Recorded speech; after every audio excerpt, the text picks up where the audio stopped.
My name is Javier Munoz, and this is the What Brings You Here podcast, where we spotlight remarkable people who are changing the world one epic project at a time.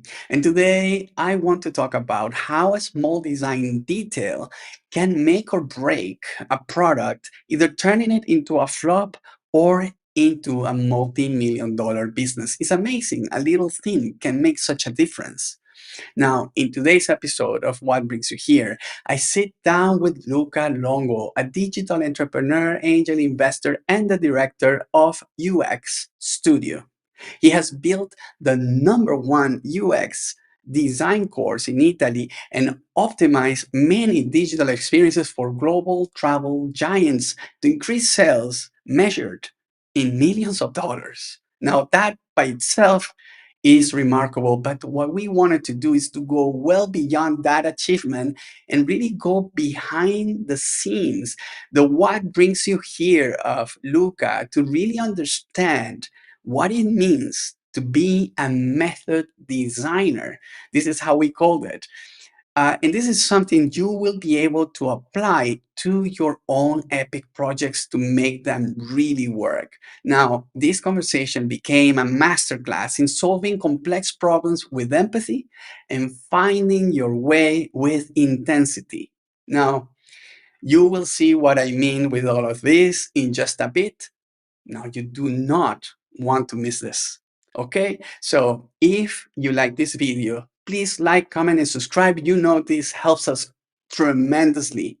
And now, let's get into it. Luca, such an honor to have you in the What Brings You Here podcast. Thank you so much for making the time and come to visit us today. I'm sure your story is going to be a wonderfully inspiring story. And so, as we do with all the guests, we want to start with a question. What brings you here? Thanks, Javier. Thanks, everybody. And well, probably I'm here because I'm passionate about technology. We met last time, and it was such cool, feeling between us.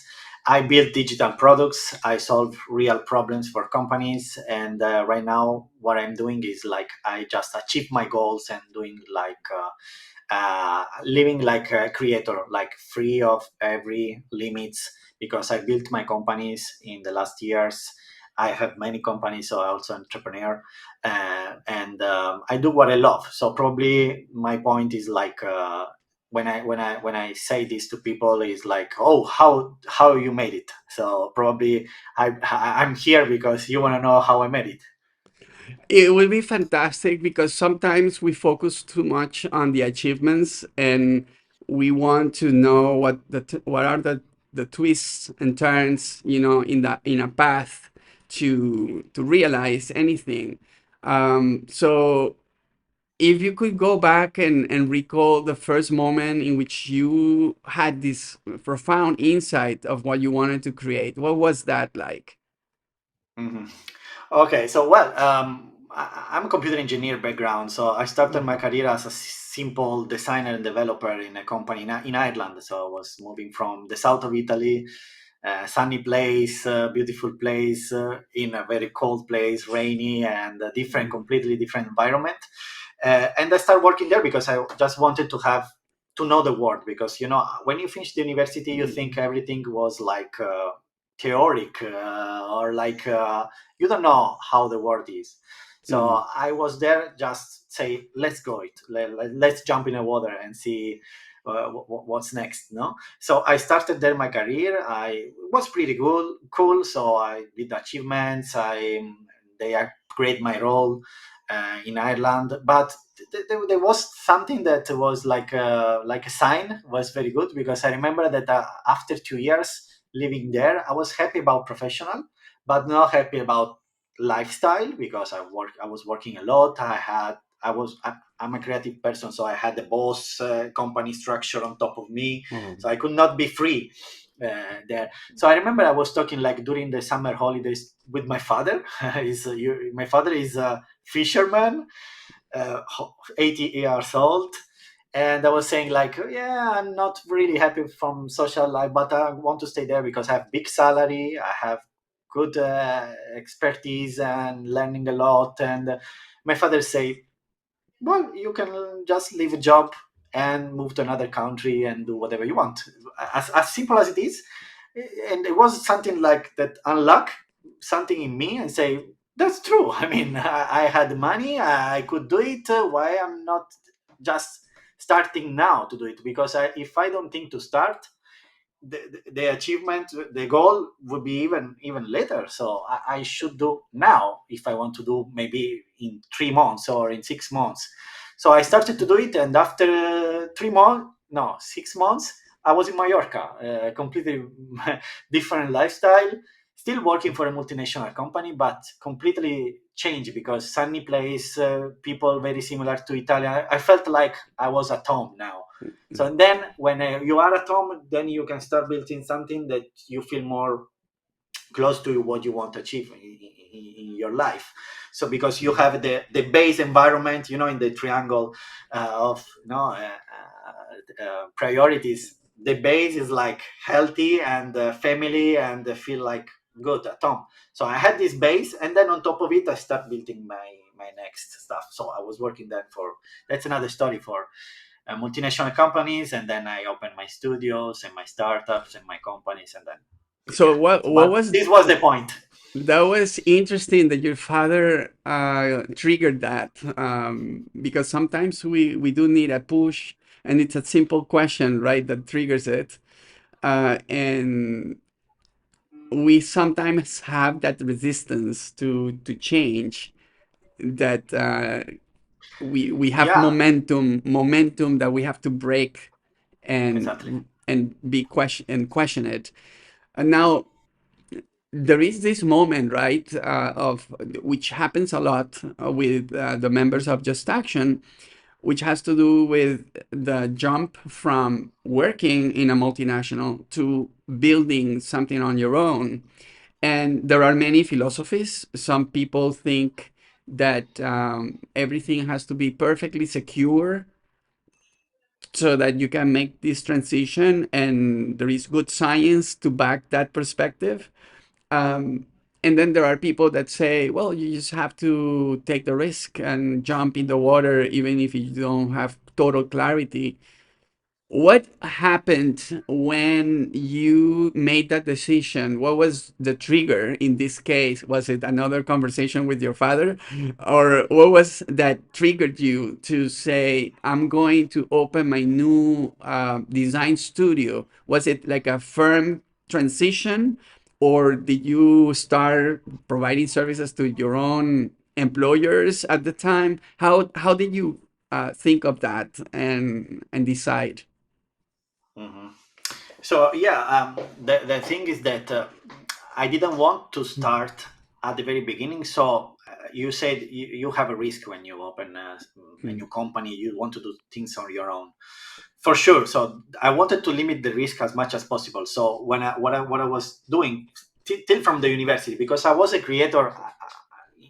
Still, since I was 15 years old, my first website I created with the modem 56K, and very I'm in the middle of this era. So when there was Windows 95, my first computer, and then my first internet, Napster, all this hacker stuff. So I was there in this moment, and I was creating a lot of projects, but all of them failed.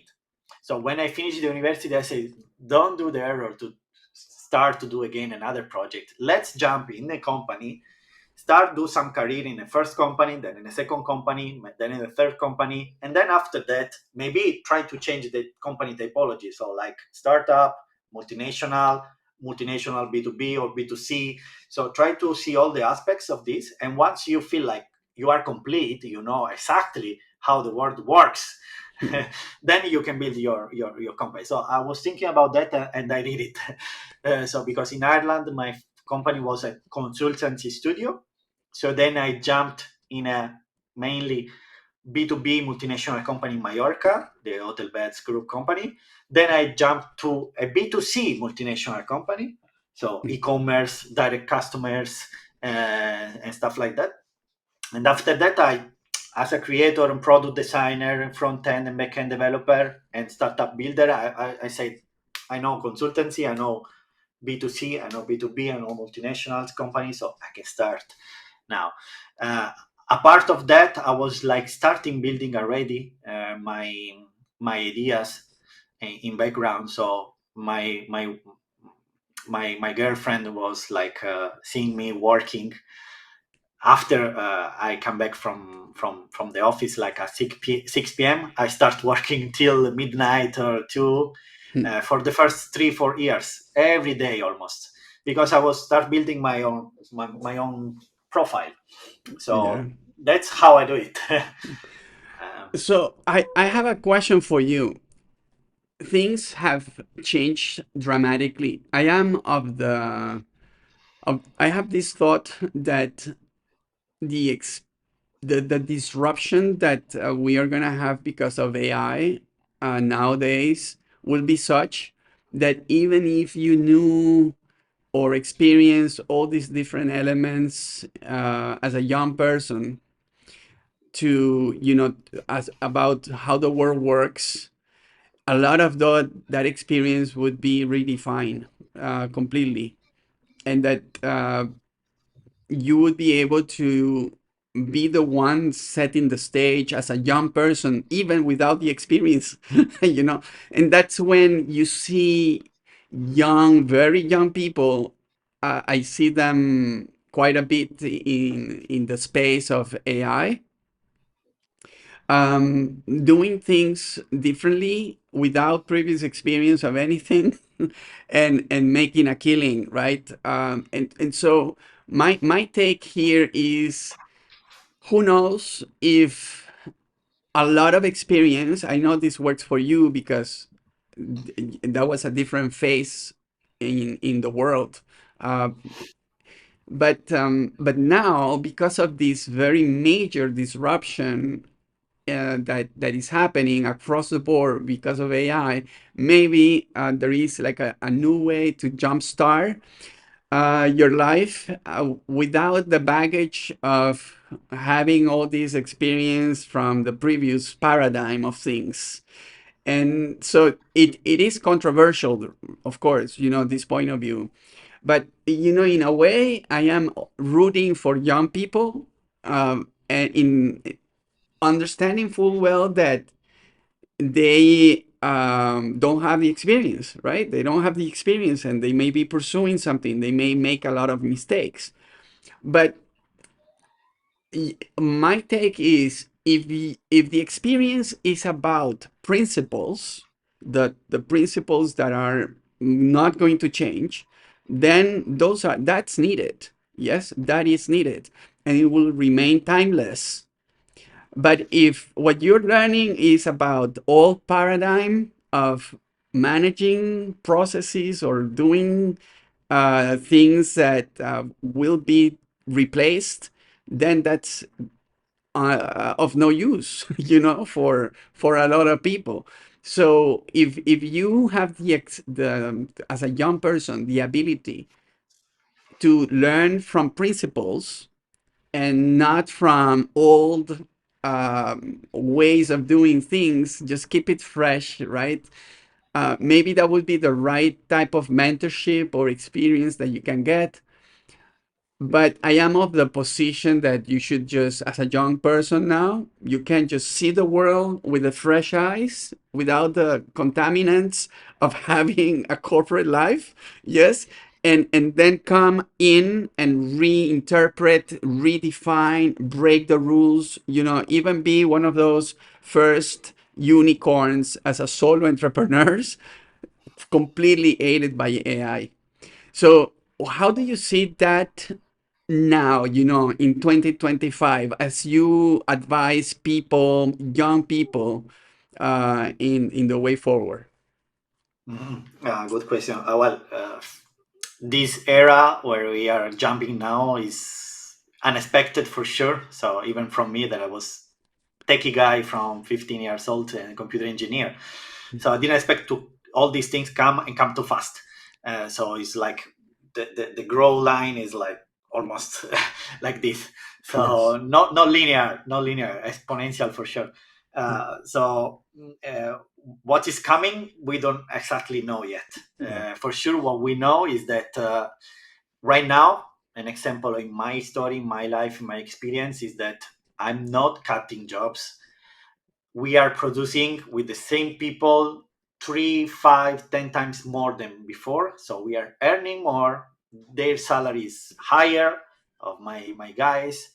The company revenue is higher with the same people and knowledge of before. So who knows that in the future can be even higher, or maybe we need to hire even more people because there will be jobs that we don't know at the moment. So exactly like when we discovered Facebook, nobody knows that the social media manager was Mhm. it will be a position, a role that today is so many jobs on LinkedIn about social media, about content creators, influencers.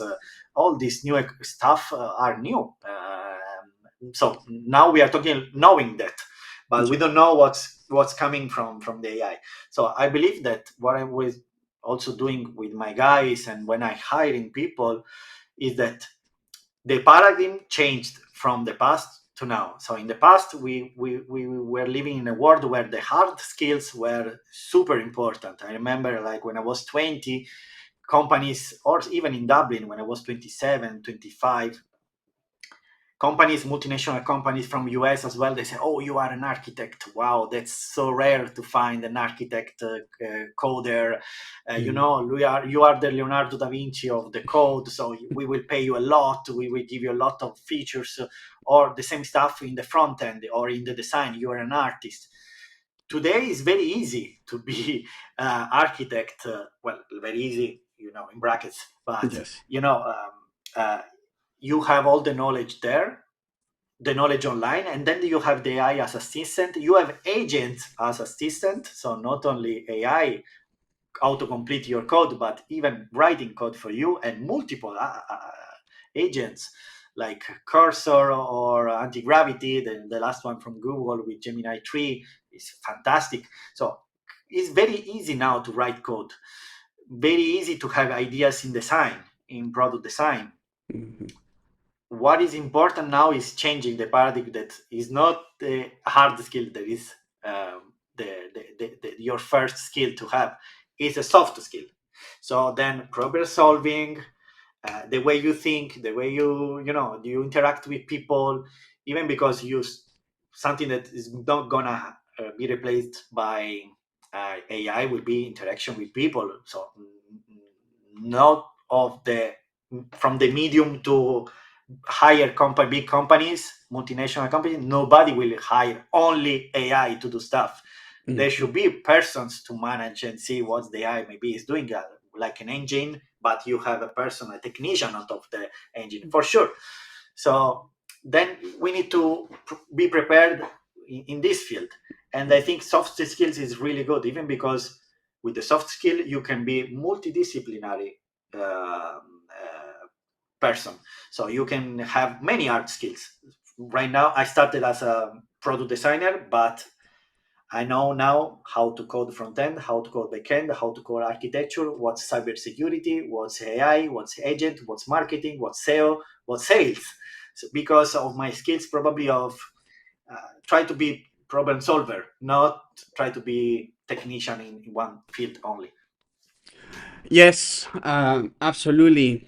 And there is, in fact, a report that just came out about jobs for and the types of roles that are going to be sought after in all the way to 2030 that are going to be very important.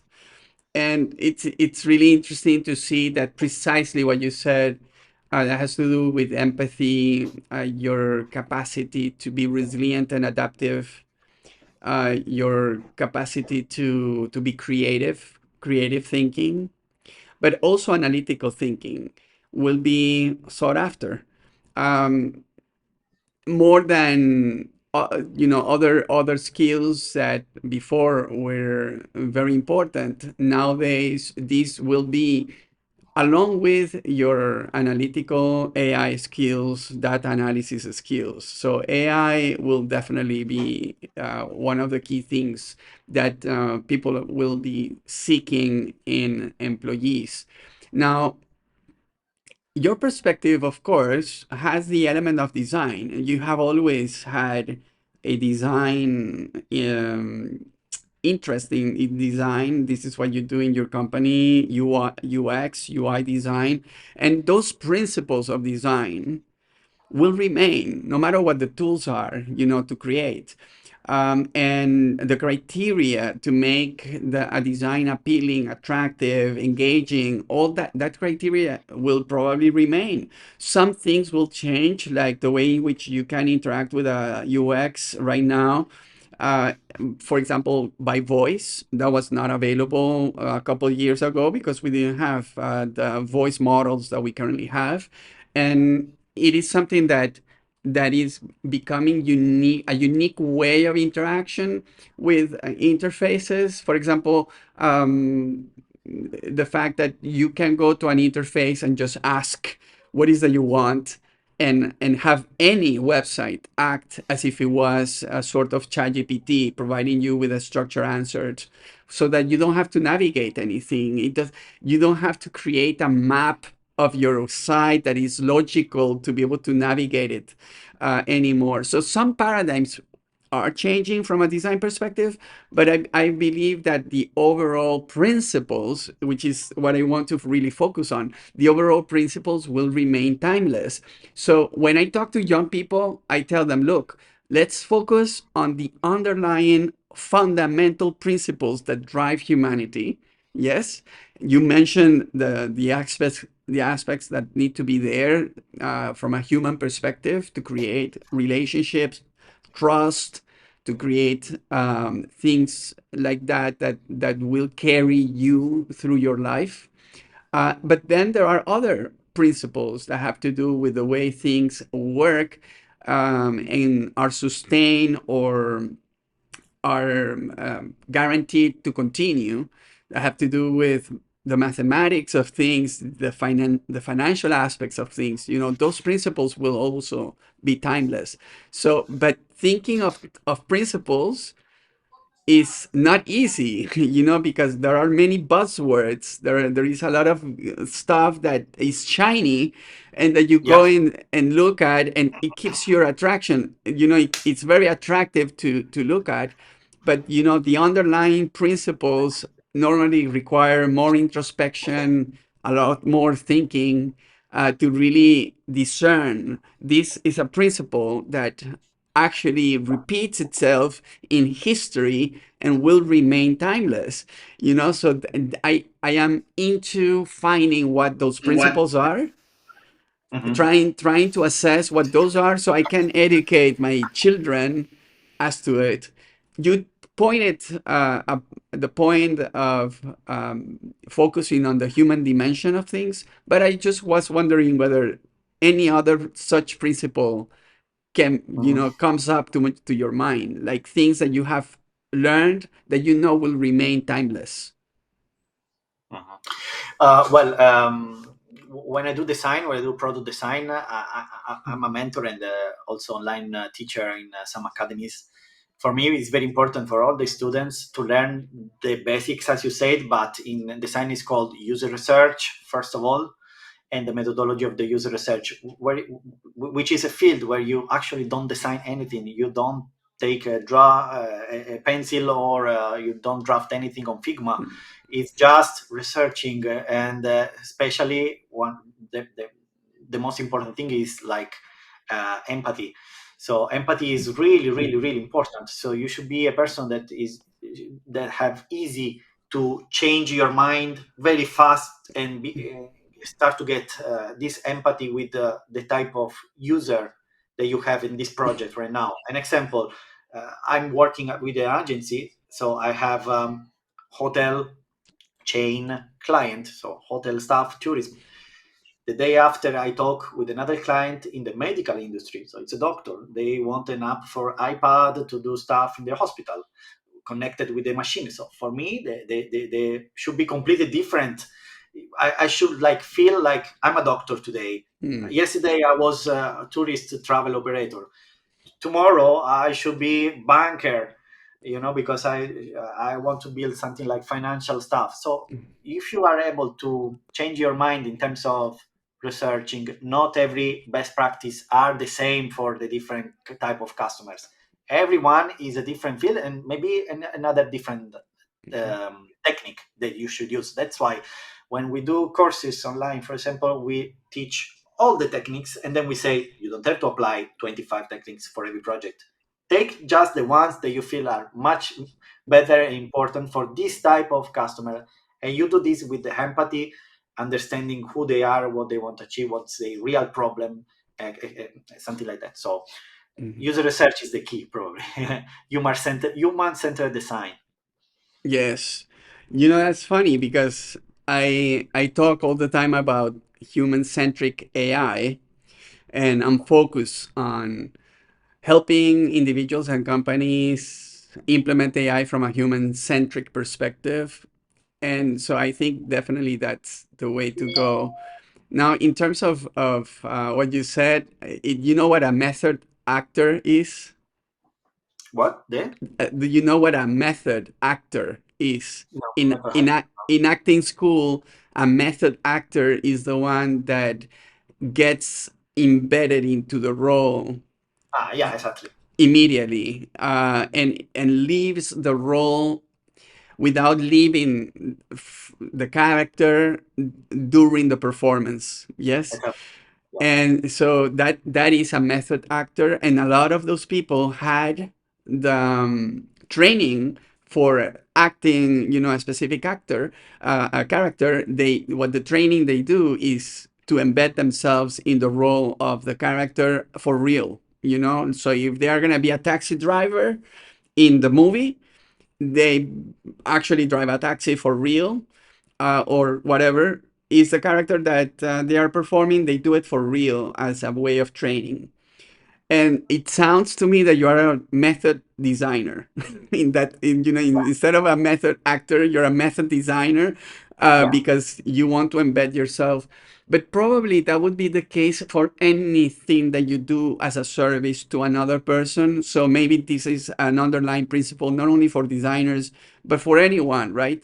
If you want to really be of service, and being of service is fundamentally what any human being should do to manifest their purpose, it would be wonderful to have this element of empathy in there, which, by the way, is one of the traits that people perceive as most important, so that you actually can build the situational awareness that you need to make the right decision, not only for your customer, but even in the context of what you're doing with your day to day. So I think that's a great principle to bring to the equation. Be a method designer, just like a Yeah. method actor, and probably do that for any aspect of a service. Now, what is necessary from your perspective, Luca? What is necessary for you to feel that level of empathy? Mhm. Should be limitless. I mean, you don't have to think about there is a way to do it. Try to be like, of course, I'm talking as an entrepreneur, or as a startup builder. So when you build a startup or you build a project from zero, you don't have many advisors, or you don't have advisors at all. Sure. It's like going in a jungle, or in a sea full of sharks, because other players are like sharks. The way Mhm. so you should be like limitless. You should be like, you should find a way to achieve this goal in every way legal, of course, way that you can do. The actor example is really good, because I remember, not sure where, some backstage stuff of some actors that they were doing before recording the film. They were like weeks before start to take the character, so talking with the mom in the same way, the Yeah. actor, of course they should prepare to that. I'm doing the same. I mean, right now, for example, I'm building a startup in a field of the nautical field Yes. myself. I didn't put in my life a feet on a boat. Never. Like a yacht, like yacht. So I'm building now a startup for Yes. yacht, for Yes. yachting. So for me, it's completely new.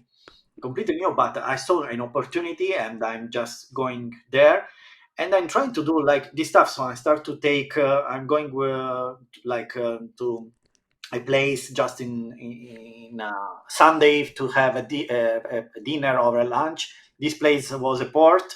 In this port were a lot of boats. I start talking with people with boat. Just say, "Hi, how are you? How is going?"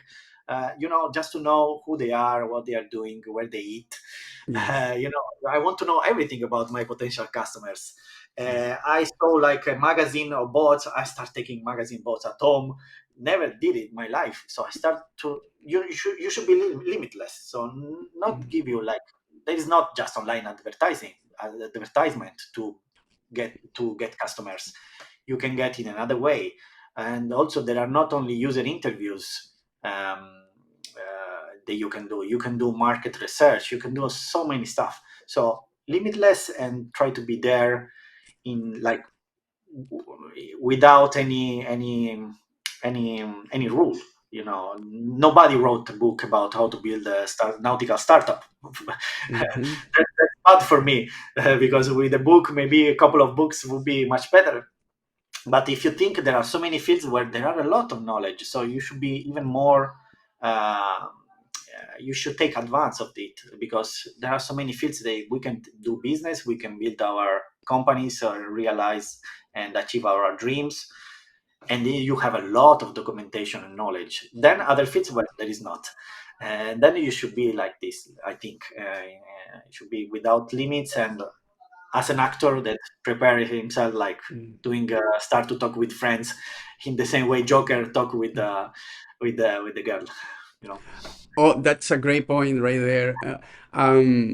It shows the passion, right? So my take from what you said is there are no rules necessarily, other than the legal rules in that you should follow.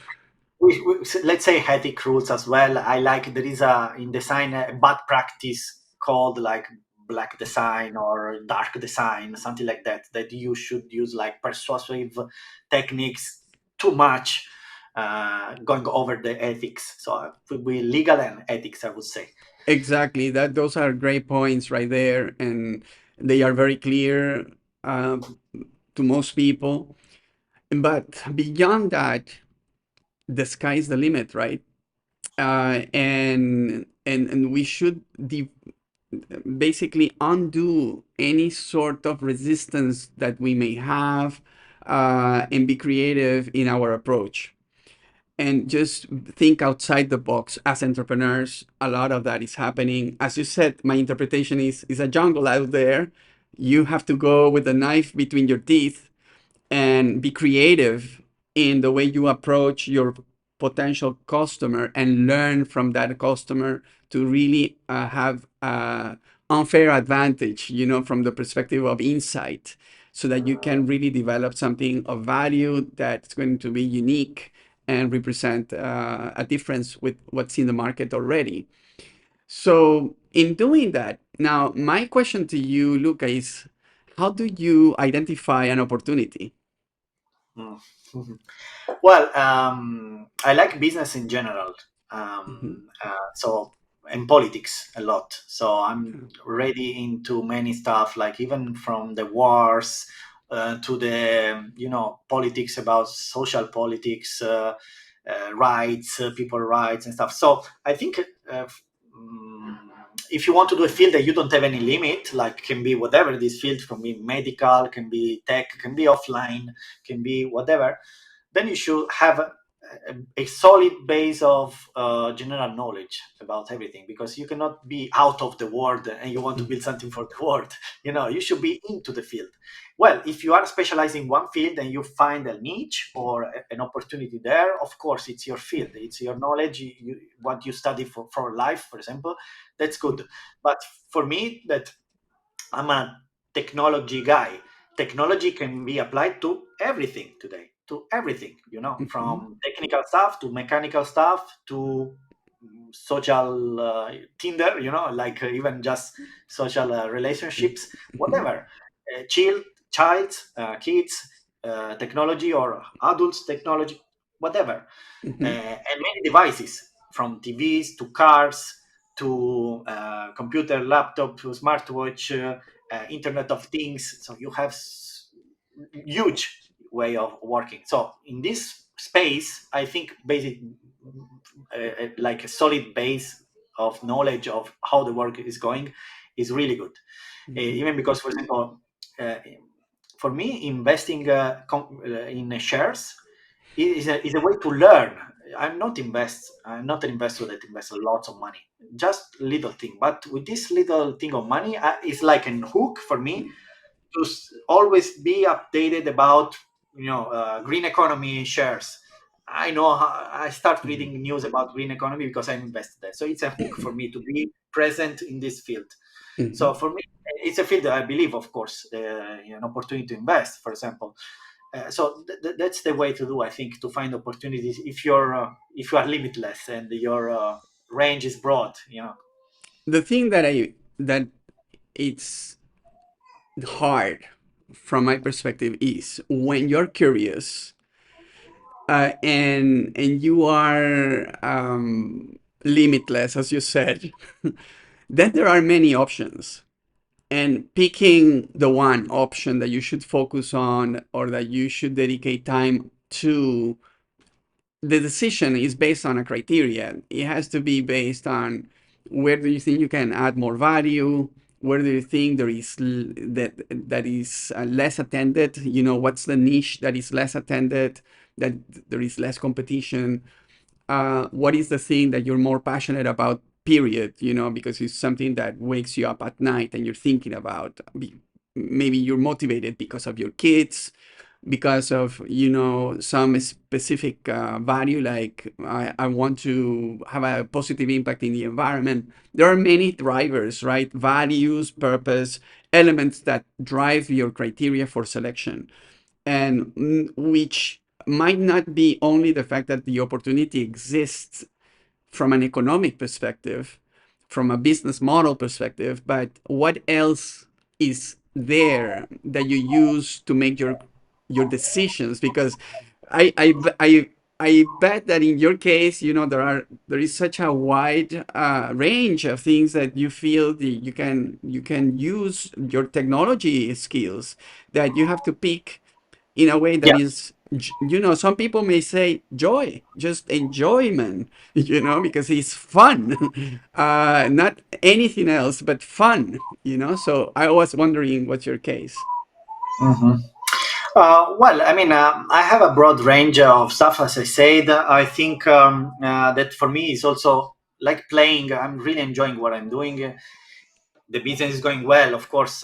Nobody. I'm not saying that every entrepreneur is super happy or have a Hmm. great lifestyle like me, for example. But I achieved this goal, and I think it's really important in all of us to try to achieve what's your goal, what's your dream, something that feels you like relaxed, good, and continue doing what you're doing. For me, uh, toys are for kids, like business are for adults.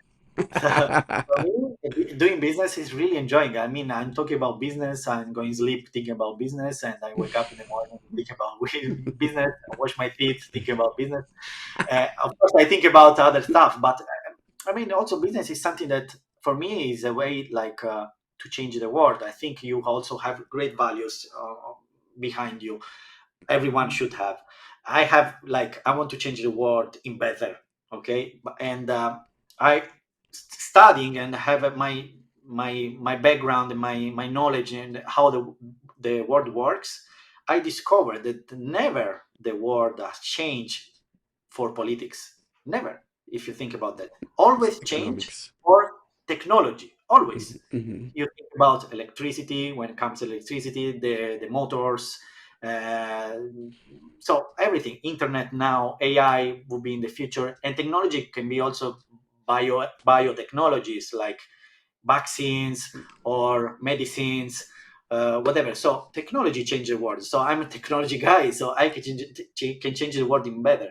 Mhm. So for me and for the future, I want to have, and also thinking that this is something that I really love to do, like playing a game or something. Uh, Mhm. is cool, like to maintain this view and this way to work. Let me ask you in closing, there are a couple questions that I want to ask. One of them is, as you know, this podcast will be distributed to our Just Action community, and the Just Action community is about personal reinvention, people that are pursuing their epic projects. Mhm. And so, in doing that, what are three key advices that you would give this community in their pursuits of an epic project? Um, Starting even with the selection of it, but also very importantly, in pursuing it with persistence in order to make it happen. Because there are ups and downs, moments where you doubt yourself and you want to give up. So I wanted to have a sense of what are the three advices from a person that has gone through failures and many successes and pursued the projects to the point where you're at this point. Mhm. So, well, we already said something about this point. So, for example, be limitless is Yes. the first thing. Try to find what make you happy, what is not like a job that you have to do and stop at 6. It's something that your mind always Mm, work on it, always, never stop. And so if you find this field, then try to work on it, try to work limitless, try to work with empathy, with soft skills, developing your soft skills, so what we said before. mm. And there is a, maybe I suggest a good book if I can. Yes. uh, there was a book that always, well, changed my life in a way that just put on black and white, like written down what I did in my life was in this book, like as a method. The book is called The Third Door. So, and it was like a method to achieve a goal. And in the cover and the background, in the back part of the book, there was like a really short sentence that now we can read it. But I remember it says like, imagine you want to join in a discotheque. Okay, so there is a normal queue with the normal people, very long queue. So you have to wait a lot to join the discotheque, doing following this queue. Then there is the VIP queue with less people, maybe privileged people, or who knows, you know. And then if you go with this queue, of course, you less time, you can achieve results much better. So that's a way to improve it. But there is the third door on the back. Nobody knows it. You can join without any person, without any queue. Just maybe knowing one person that is key for you to join this discotheque. So I discovered that this method was my method. And in this book was they were interviewing like 20 successful people, like Bill Gates use it, Warren Buffett use it, Jessica Alba use it, Spielberg use it. So it's fantastic to know their stories because this author interviewed them and they explain how to use the third door in their life. Like, for example, I discovered that Spielberg was sleeping at the what the name of the production in Hollywood, the very famous one, the production company. Well, Paramount. yeah, Paramount, yeah, probably Paramount, something like that. It was like entering with a normal ticket just to view the Paramount museum and stuff, and then he was Mm, like hiding himself there, and he was sleeping there for 3 months, knowing all the people working there. Start to get, you know, the personal talking, adjusting the lights and working on a movie, and then people thought that he was an employer, like a person like cleaning stuff, something like that. So after he knew all these people working there, from you know the directors to the light technicians and all the stuff, then he found a way to present his first script of the movie to a very important person, and then he got it. it's fantastic book. So I think use the third door is also key for people to have this mind, trying to be like he didn't. Well, in some way, it wasn't legal what he did. For example, Spielberg, but of it's hetic. Okay, so it was hetic. So he lied a little bit. So, but it's a good lie. So so it can be something like that. So try to don't have any limits and use the third door. I think that's a great, great piece of advice. I'm gonna definitely look at that book. In closing, we are about to finish. I wanted to also ask you, in the projects that you are working on right now, is there something that you need, maybe a third door that you need to open in order to make this project happen? And the reason why I'm asking is because you never know. Maybe someone in the community may know someone that could help you. I already have come up with a number of people you should meet if you haven't met them already. And so, is there something that you are pursuing right now that's very important to you that you would like to ask for in the community? And maybe we are able to accommodate for that. Yeah, for sure, I'm a startup builder. I have many Exactly. many things to do every day. So for sure, well, the consultancy studio is walking alone, let's say. Yeah. So maybe it can grow, but would be good, of course. But it's a start consultancy studio. So uxstudio.design is the website. Everybody Right. can see it, our works. We do all this stuff. So a connection there is good. But then I'm building startups. Some are already a company like edutech field. So if it's somebody in the edutech, we can talk about it.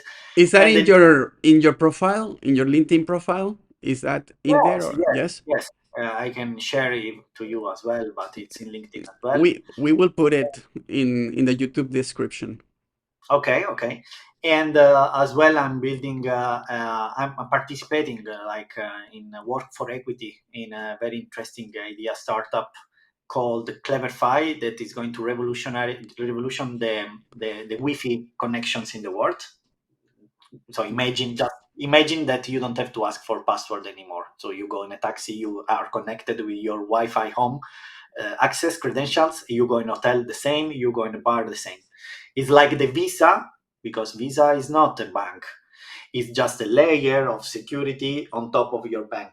Hmm. So they are building something like that. So every business that using Wi-Fi, even broad business like Uber or Airbnb, to their clients, they can use this technology, and I'm a partner of them. And because remembering what I said before, changing the world with technology. This is a technology that can change the way we connect in the world, and also all the connections are secure, like you're using a proxy. So every connection is just for you. You Hmm. don't have other people connected in the same, like in an airport. They can see your MAC address and doing hacking stuff and taking Hmm. your data. Everywhere you are connected with this technology will be safe. So that's another great stuff. And then my maritime and yachting startups, that is the newest one. So I started to sell it 2 months ago. So it's very new, and we are still developing it. So everybody in the maritime and yachting industry would be a good contact. Okay, great, great to know. Luca, thank you so much for your story, for your generosity, and for sharing all these ideas, principles, and good energy, basically, good motivating energy for everyone in the community. I'm sure that it's going to be an inspiration, and I'm going to invite everyone to go and see your profile and visit your companies. And I wish you the best of luck, of course, in all your projects. So Thanks. thank Thank you. you so much. And if anybody want to drop me a message, ask me whatever, I promise to try to reply everybody in Fan- LinkedIn, for example. Yeah. Fantastic. Thank you so much.